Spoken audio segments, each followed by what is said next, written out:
ভারতকে আমরা লিখিতভাবে আপনারা জানেন, লিখিতভাবে আমরা অনুরোধ করেছি যে শেখ হাসিনাকে রেস্ট্রেইন করার জন্য, যাতে করে তিনি এ ধরনের বক্তব্য বিবৃতি না দেন যেটা বাংলাদেশের বিপক্ষে যাচ্ছে।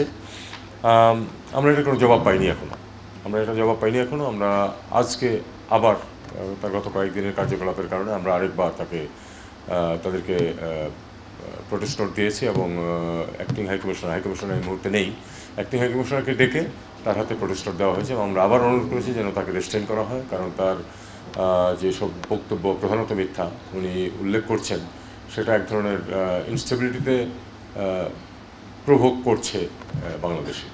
এই জন্য আমরা অনুরোধ করেছি যেন এই প্র্যাকটিসটা বন্ধ করার জন্য। এই ধরনের ঘটনা তো তখনও ঘটতে পারত, ঘটেনি কিন্তু অবস্থানটা হচ্ছে এরকম যে শেখ হাসিনা ভারতে থেকে যেসব বক্তৃতা বিবৃতি দিচ্ছেন সেটাকে ছাত্র জনতা ভালোভাবে নেয়নি। তার সাম্প্রতিক বক্তব্যগুলি ছিল অত্যন্ত বেশি আক্রমণাত্মক, যে কারণে হয়তো এই ইয়াং জেনারেশনের সেন্টিমেন্টেশন শক্ত খুব বেশিভাবে লেগেছে। আমরা ভারতকে আমরা তো অনুরোধ করে যাচ্ছি যে তাকে যেন এই ধরনের বক্তব্য দেওয়া থেকে যেন তাকে বিরত রাখার চেষ্টা করা হয়।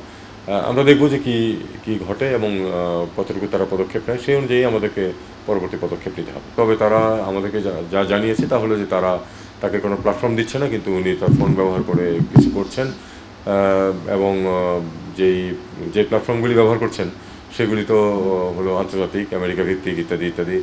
এটাই হলো ভারতের অবস্থা।